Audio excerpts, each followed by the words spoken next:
Good morning students. आज हम बात करेंगे लेसन 6 को आगे बढ़ाते हुए। हम रासायनिक अभिक्रियाओं के बारे में पढ़ रहे थे।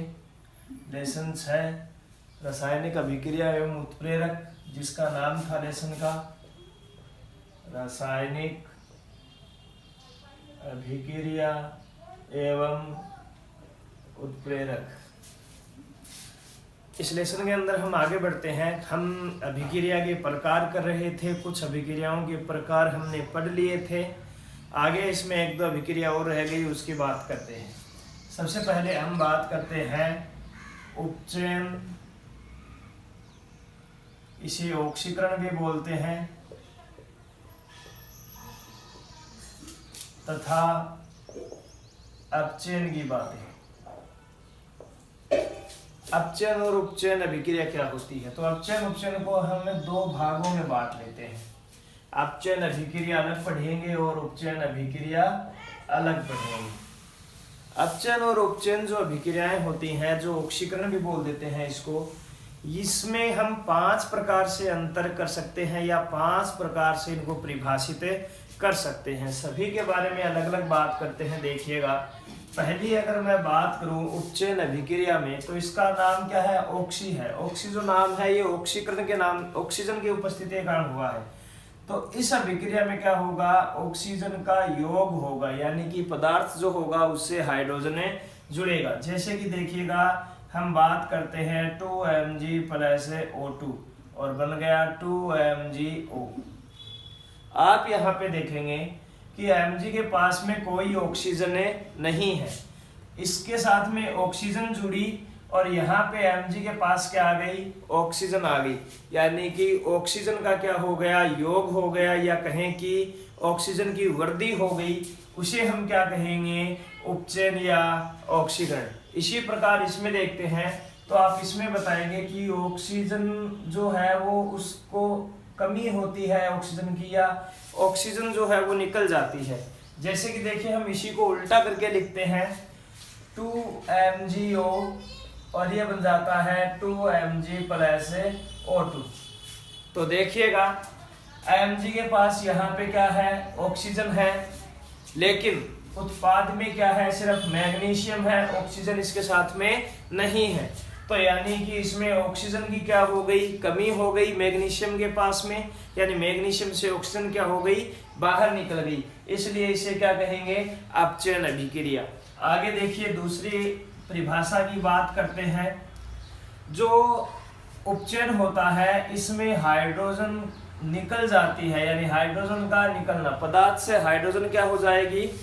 निकल जाएगी। देखिएगा, हम बात करें 2H2S, हाइड्रोजन सल्फाइड है ये, इसकी क्रिया मैं ऑक्सीजन से करवा दूं तो बनेगा 2H2O प्लस में 2 सल्फर S।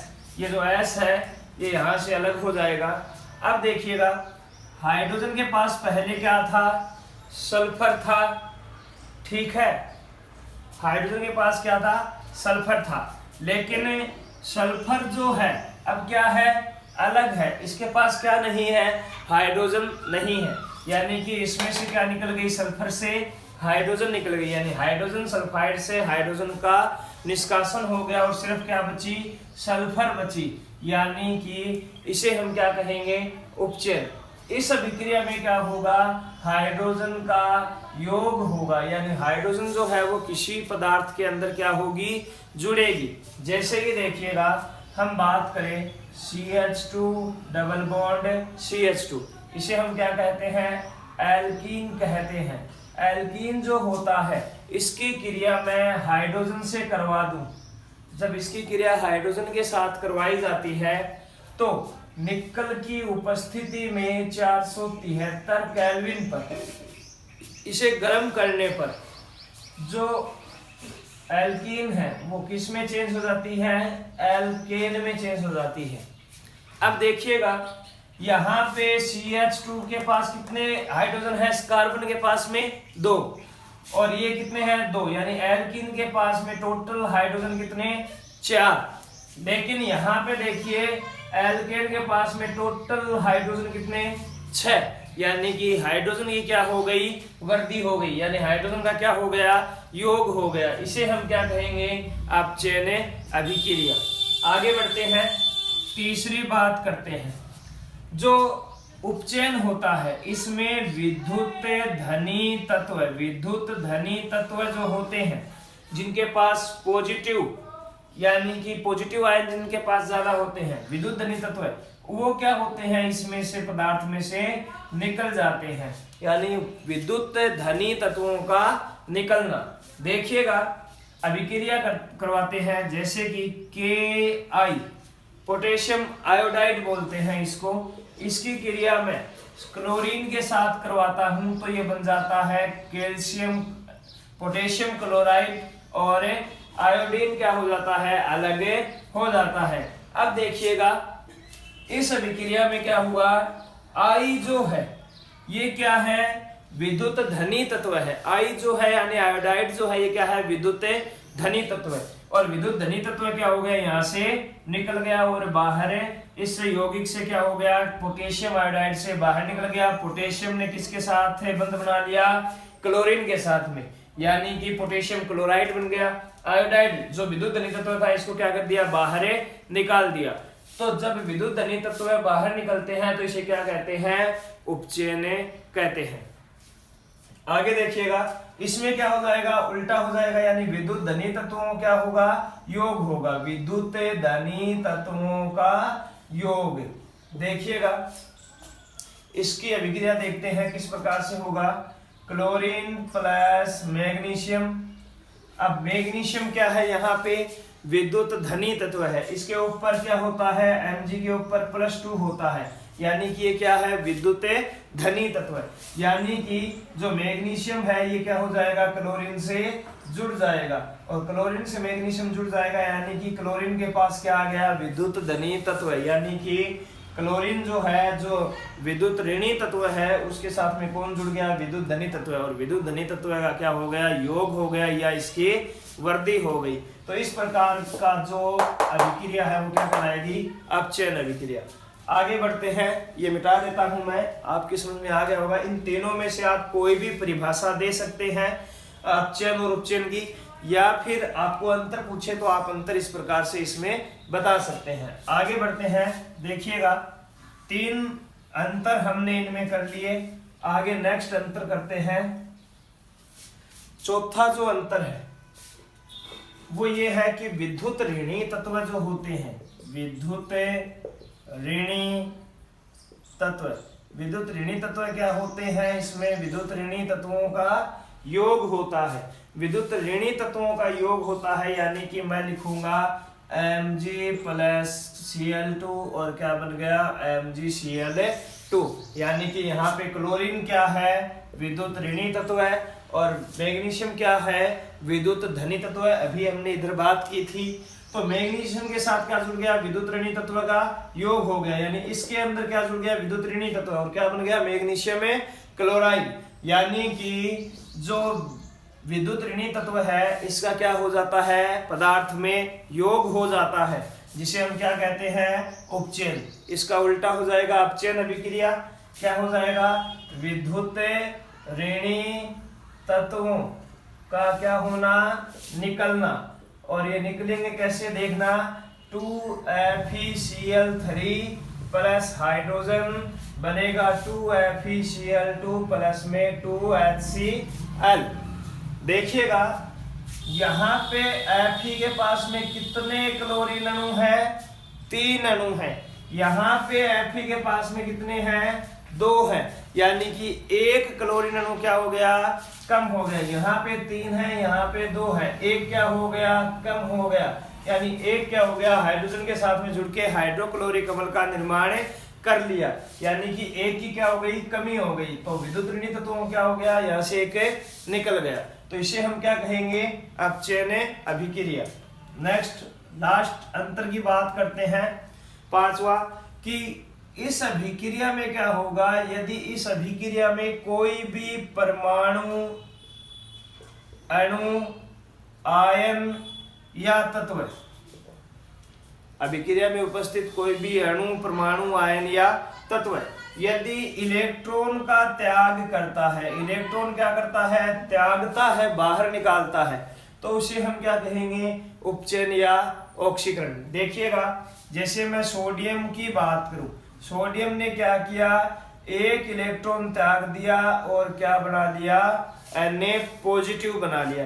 जो तत्व होता है उसमें पॉजिटिव नेगेटिव बराबर होते हैं, अगर एक भी आप निकाल दोगे तो उसमें उसके ऊपर विपरीत चिन्ह आ जाएगा। इसमें से मैंने एक इलेक्ट्रॉन निकाला तो एक पॉजिटिव आ गया, दो निकालूंगा दो पॉजिटिव आ जाएंगे। इस प्रकार से क्या होता है, जितने इलेक्ट्रॉन निकलते हैं उतने ऊपर क्या जाते हैं, पॉजिटिव चिन्ह आ जाते हैं। जैसे कि देखिएगा, मैं मैग्नीशियम है, इसमें से दो आयन निकाल देता हूं, दो इलेक्ट्रॉन निकाल देता हूं, तो क्या बन जाएगा, मैग्नीशियम में +2 बन जाएगा, इलेक्ट्रॉन क्या हो जाएगा, बाहर निकल जाएगा। इसी प्रकार से Fe+2 है, Fe+3 बन जाएगा, और इसमें से मैं क्या निकाल दूंगा, इलेक्ट्रॉन निकाल दूंगा। ओके, एक इलेक्ट्रॉन निकाल दिया तो एक पॉजिटिव बढ़ गया यहाँ पे।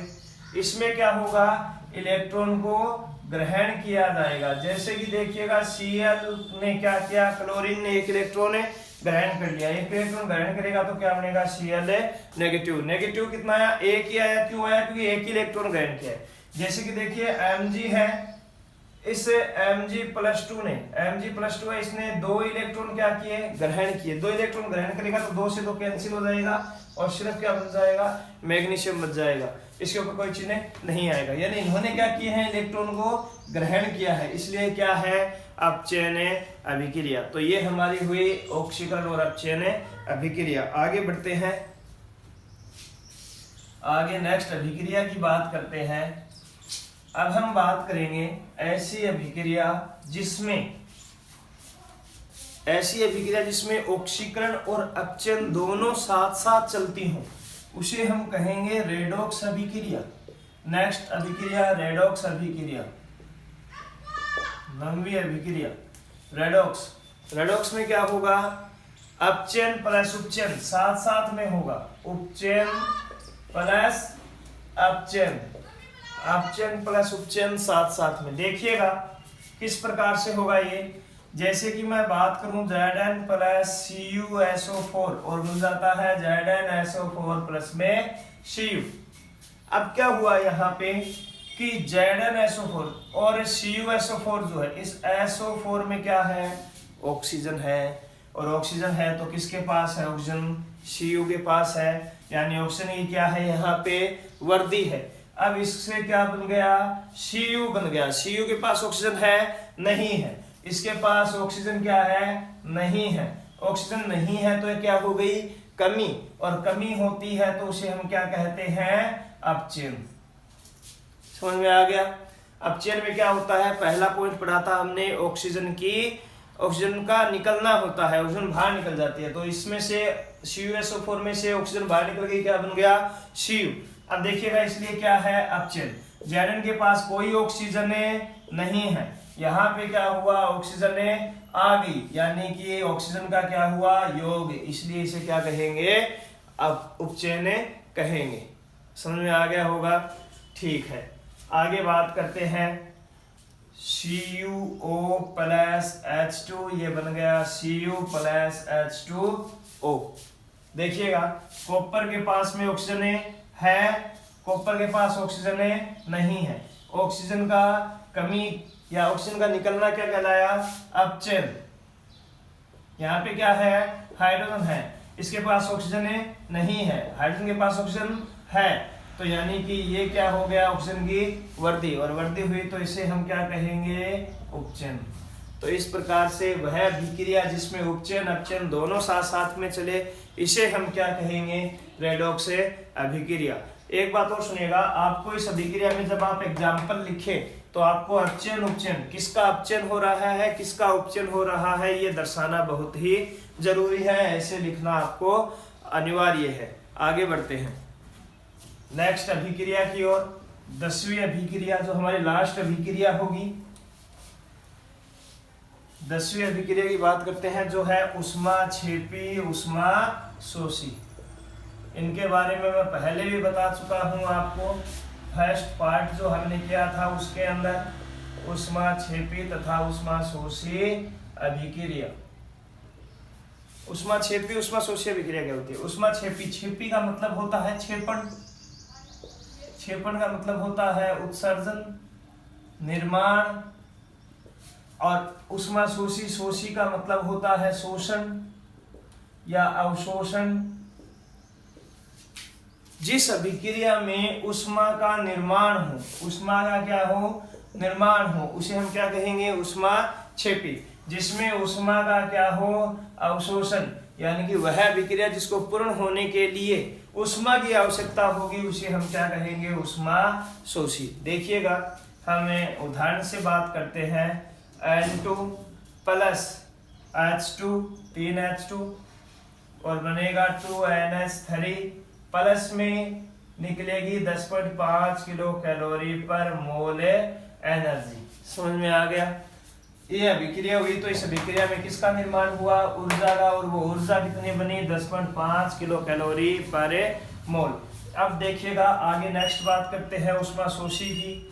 तो हम बात करते हैं N2 प्लस O2 और ये बन जाता है 2NO2, और 2NO2 जो बनता है इससे यहाँ पे 3O2 लेंगे, माइनस 21.6 किलो कैलोरी प्रति मोल ऊर्जा अवशोषित हुई है। इस क्रिया को होने के लिए, सभी क्रिया को पूर्ण होने के लिए इतनी ऊर्जा इसे दी है हमने, इसने अवशोषित की है इतनी ऊष्मा को, इसलिए अभिक्रिया पूर्ण हुई है। इसलिए ये अभिक्रिया क्या? ऊष्माशोषी अभिक्रिया।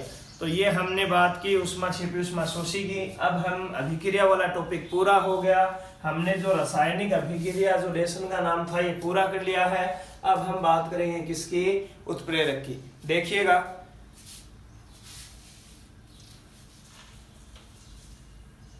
उत्प्रेरक की बात करते हैं। उत्प्रेरक क्या होते हैं?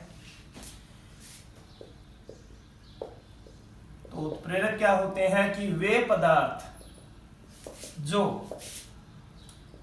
अभिक्रिया के वेग को परिवर्तित कर देते हैं। अभिक्रिया के वेग को क्या कर देते हैं? परिवर्तित कर देते हैं, परंतु स्वयं क्या होते हैं? अपरिवर्तित रहते हैं। वे पदार्थ जिनको हम अभिक्रिया में मिला देंगे तो अभिक्रिया जो है उसका वेग परिवर्तन हो जाएगा। या तो वो अभिक्रिया बहुत जल्दी हो जाएगी, समय से पहले हो जाएगी, या वो अभिक्रिया समय से लेट होगी। इसे हम क्या कहेंगे? उत्प्रेरक। लेकिन उत्प्रेरक को जब हम अभिक्रिया में मिलाएंगे तो वो स्वयं क्रिया नहीं करेगा। वो स्वयं क्या नहीं करेगा? कोई भी क्रिया नहीं करेगा। उसकी मात्रा जितनी हमने डाली है वो मात्रा भी सेम रहेगी, और उसके जो स्वयं का संघटक है वो भी क्या रहेगा? सेम रहेगा। यानी खुद जो है उत्प्रेरक वो क्या नहीं होगा? अपरिवर्तित रहेगा, परिवर्तित नहीं होगा। इस घटना को हम उत्प्रेरण कह देते हैं। देखिएगा यहाँ पे थोड़ा सा अंतर है, इसमें क है लास्ट में, इसमें न है। उत्प्रेरण तो वो घटना होगी, उत्प्रेरक वो पदार्थ होगा जिस पदार्थ को हमने अभिक्रिया में डाला है। उत्प्रेरक जो होते हैं, जैसे कि देखिएगा 2KClO3 और इसकी में ये क्रिया होती है और इस क्रिया के द्वारा बनता है 2KCl + 3O2। ठीक है, ये जो अभिक्रिया हो रही है इसमें जितना भी समय लग रहा है, अगर मैं इसके अंदर MnO2 मैग्नीज ऑक्साइड मिला दूं तो ये अभिक्रिया या तो जल्दी हो जाएगी या धीरे होगी। मतलब इस MnO2 ने क्या कर दिया? इस अभिक्रिया के वेग को परिवर्तित कर दिया।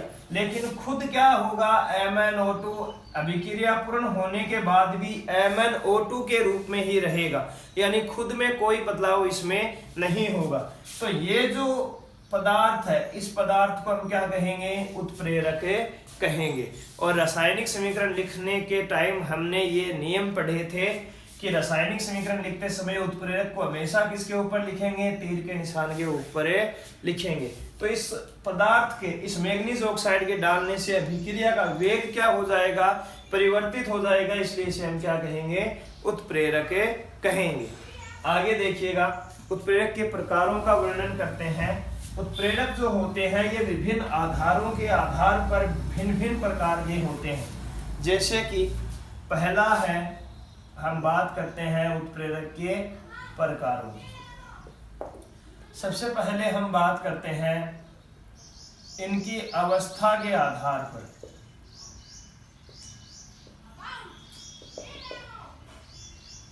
अवस्था के आधार पर पहला है कि जो उत्प्रेरक होते हैं वो अवस्था के आधार पर दो प्रकार के होते हैं। एक तो होता है समांगी उत्प्रेरक और एक होता है विषमांगी उत्प्रेरक।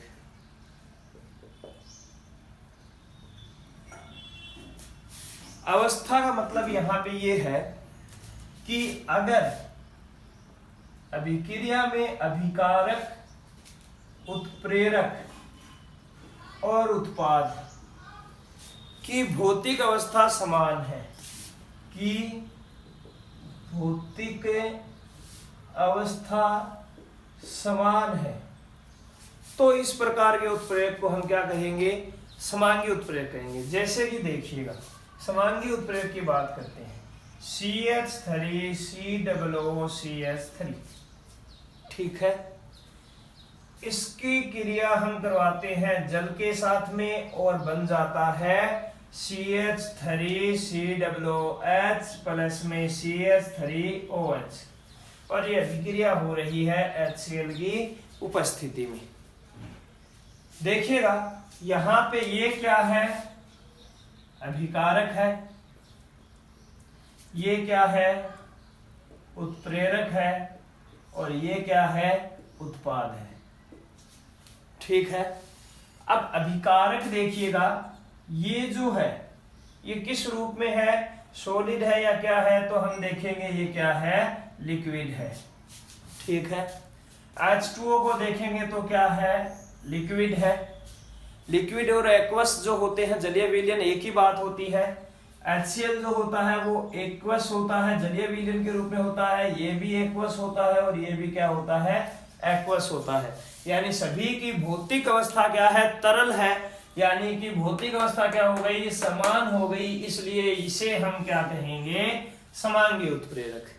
आगे बढ़ते हैं विषमांगी उत्प्रेरक की ओर। विषमांगी उत्प्रेरक में क्या होगा? अभिकारक और उत्प्रेरक की जो भौतिक अवस्था होगी वो समान नहीं होगी। देखिएगा, जैसे कि हम बात करते हैं N2+3H2 और ये क्रिया हो रही है Fe की उपस्थिति में और बनेगा NH3। ये अभिकारक है, उत्प्रेरक है और उत्पाद है। ये देखिएगा, नाइट्रोजन यहाँ पे क्या है? गैस है। हाइड्रोजन यहाँ पे क्या है? गैस है। और उत्पाद भी क्या है? गैस है। परंतु यहाँ पे जो उत्प्रेरक है वो क्या है? सॉलिड है। यानी कि अभिकारक और उत्प्रेरक की भौतिक अवस्था क्या नहीं है? समान नहीं है, इसलिए इसे हम क्या कहेंगे? विषमांगी उत्प्रेरक कहेंगे। आगे बढ़े, ये थे अवस्था के आधार पर उत्प्रेरक के प्रकार। अब हम पढ़ेंगे क्रिया के आधार पर। क्रिया के आधार पर जो उत्प्रेरक होते हैं वो चार प्रकार के होते हैं।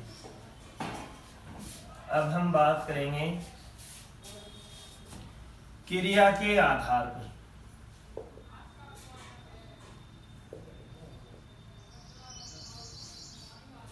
चार प्रकार होते हैं। पहले प्रकार की बात करते हैं। पहला होता है धनात्मक उत्प्रेरक।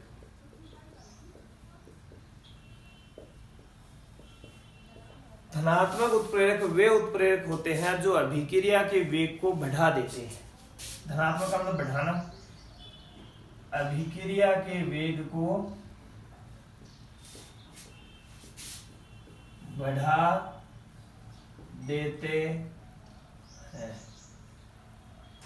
अभिक्रिया के वेग को बढ़ा देते हैं। जैसे कि देखिएगा, हम बात करते हैं 2KClO3 और मैं इसकी क्रिया करवाऊंगा तो हो जाएगा 2KCl प्लस में 3O2, और इसमें जो हमने उत्प्रेरक मिलाया वो क्या मिलाया? MnO2, और इसको क्या करेंगे?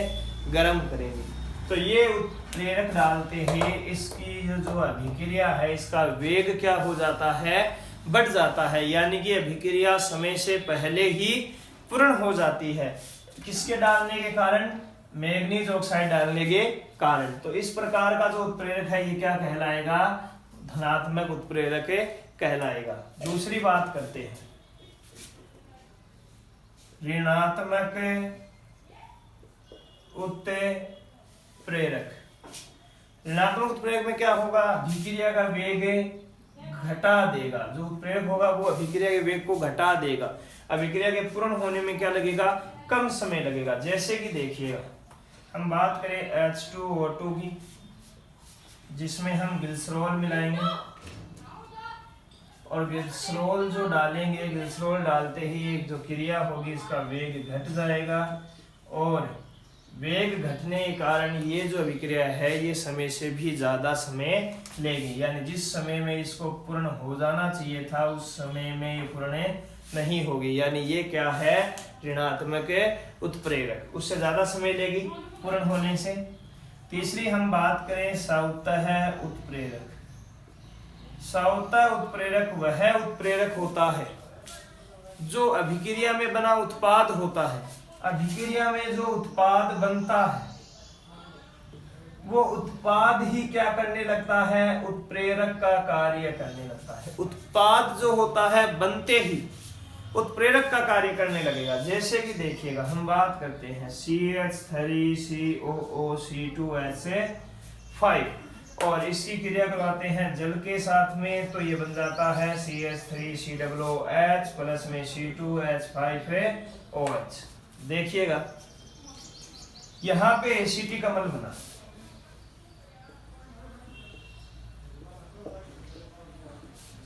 एसिटिक अम्ल जब निर्मित होगा, इससे जब ये क्रिया करेगा और क्या बनेगा? एसिटिक अम्ल। जैसे ही एसिटिक अम्ल बनने लगेगा तो इसकी जो सूक्ष्म मात्रा ही बनेगी पहले, वो सूक्ष्म मात्रा बनते ही इसका वेग क्या हो जाएगा? बढ़ जाएगा। और वेग बढ़ने के कारण क्या होगा? वेग क्या हो जाएगा? बढ़ जाएगा। और बढ़ने का मतलब है कि इसने किसके रूप में कार्य किया? उत्प्रेरक के रूप में कार्य किया, जिससे अभिक्रिया बाद में क्या हो जाएगी? तेजी से हो जाएगी। जैसे जैसे इसकी मात्रा बढ़ती जाएगी वैसे वैसे अभिकारक जो है, जो क्रिया है अभिक्रिया, उसका वेग बढ़ता जाएगा और अभिक्रिया उतनी ही जल्दी हो जाएगी। तो इस प्रकार का उत्पाद जो स्वयं क्या करने लग जाए? उत्प्रेरक का कार्य करने लग जाए, उसे हम क्या कहेंगे? सवतः उत्प्रेरक। अब हम आगे बढ़ते हैं, चौथी पार्ट की बात करते हैं, चौथे प्रकार टाइप की बात करते हैं। देखिएगा, चौथा जो टाइप है वो होता है जैव उत्प्रेरक। चौथा जो पार्ट है वो है जैव उत्प्रेरक। वे उत्प्रेरक जो जैव रासायनिक क्रियाओं में भाग लेते हैं। जैसे कि हमारे शरीर में जो पाचन क्रिया होती है, हमारे शरीर के अंदर, मनुष्य के शरीर के अंदर जो जैव रासायनिक क्रियाएं होती हैं, उन जैव रासायनिक क्रियाओं में भाग लेने वाले पदार्थ को जैव उत्प्रेरक कहते हैं। जैव रासायनिक क्रियाओं में देखिएगा, जैसे मैं बात करूं माल्टोज है, हमारे शरीर में जो माल्टोज शर्करा होती है इसे ग्लूकोज में चेंज किया जाता है और इसे ग्लूकोज में आंतरीय रस में उपस्थित एक एंजाइम करता है जिसे हम बोलते हैं माल्टेज। तो ये जो उत्प्रेरक होते हैं ये एंजाइम भी कहलाते हैं, ध्यान रखना। तो माल्टेज यहाँ पे क्या है? जैव उत्प्रेरक है जो हमारे शरीर में उपस्थित माल्टोज शर्करा को ग्लूकोज शर्करा में बदले देता है। इसी प्रकार मैं अगर बात करूं यूरिया की, NH2CO NH2, ये क्या है? यूरिया है। यूरिया की बात करें और इसकी क्रिया जब मैं जल के साथ करवा दूं यूरिएज एंजाइम की उपस्थिति में, तो यूरिएज एंजाइम इसका अमोनिया बना देगा। क्या बना देगा? अमोनिया बना देगा। साथ में क्या निकलेगी? CO2। तो ये जो अमोनिया बनी है यूरिया के माध्यम से यूरिएज एंजाइम की उपस्थिति में, तो यूरिएज यहाँ पे क्या है? जैव उत्प्रेरक है। जो हमारे रासायनिक क्रियाएं, जो शरीर के अंदर जो क्रियाएं हो रही हैं, ये सभी हमारे शरीर के अंदर हो रही है क्रिया। यकृत के अंदर यूरिया को अमोनिया में ऑर्निथिन चक्कर के द्वारा बदला जाता है। ऑर्निथिन चक्कर बोलते हैं इसको। इस चक्कर द्वारा बदला जाता है तो जिस शरीर के अंदर क्रियाएं हो रही हैं उनके लिए जो उत्प्रेरक काम में आते हैं उन्हें हम क्या कहते हैं, जैव उत्प्रेरक। आगे बढ़ते हैं, उत्प्रेरक के बारे में और बातें करते हैं। उत्प्रेरक जो होते हैं इनके साथ में अगर मैं कोई एक ऐसा पदार्थ मिला दूं और वो पदार्थ क्या करे, उत्प्रेरक की क्रियाशीलता को चेंज कर दे। देखिएगा, उत्प्रेरक जो है ये तो क्या करता है, अभिक्रिया के वेग को परिवर्तित करता है। अब मैं कोई ऐसा पदार्थ मिला दूं उस अभिक्रिया में जो उत्प्रेरक जो है, इस उत्प्रेरक की क्रियाशीलता को क्या कर दे, परिवर्तित कर दे। जैसे कि देखिएगा, ये दो प्रकार के होते हैं पदार्थ। एक तो होता है उत्प्रेरक वर्धक, जो उत्प्रेरक की क्रियाशीलता को क्या कर देगा, वर्धक का मतलब बढ़ा देगा, यानी कि उत्प्रेरक की क्रियाशीलता को ये क्या कर देगा, बढ़ा देता है। ठीक है, जैसे देखिएगा N2 प्लस 3H2 और बन जाता है 2NH3। मैं एक साथ बता देता हूं आपको। एक उत्प्रेरक विष होता है। उत्प्रेरक विष क्या कर देगा, अभिक्रिया की क्रियाशीलता को कम कर देगा। जैसे कि देखिएगा N2 प्लस, यही उदाहरण लेते हैं, 3H2 बन जाएगा 2NH3। इन दोनों में मैं क्या करूं, उत्प्रेरक मिलाऊं, तो इन दोनों का उत्प्रेरक क्या होता है, एक सेम अभिक्रिया है तो F ही होगा। दोनों में उत्प्रेरक, ये क्या है, उत्प्रेरक है। इस उत्प्रेरक से क्या होगा, इस अभिक्रिया की क्रियाशीलता चेंज हो जाएगी। पर इसके साथ में मैं यहाँ पे मोलिब्डेनम मिला दूं, एमओ मोलिब्डेनम मिला दूं, तो ये जो उत्प्रेरक है इसका क्रियाशीलता बढ़ जाती है। जितना ये अभिक्रिया के वेग को बढ़ाता था उससे भी ज्यादा कार्य करेगा, यानी कि Fe की क्रियाशीलता बढ़ गई, इसके काम करने की दर बढ़ गई। तो इसके काम करने की दर बढ़ गई तो अभिक्रिया की क्रिया, जो अभिक्रिया का वेग है वो और ज्यादा क्या हो जाएगा, बढ़ जाएगा।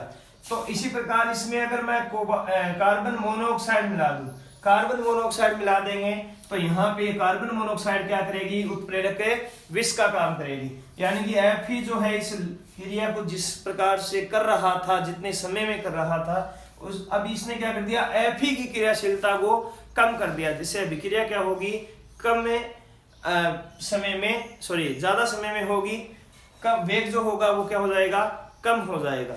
इसमें अभिक्रिया वेग क्या हो जाएगा, बढ़ जाएगा।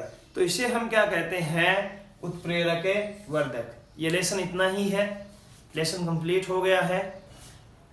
इसके बाद में नेक्स्ट लेसन की बात करें।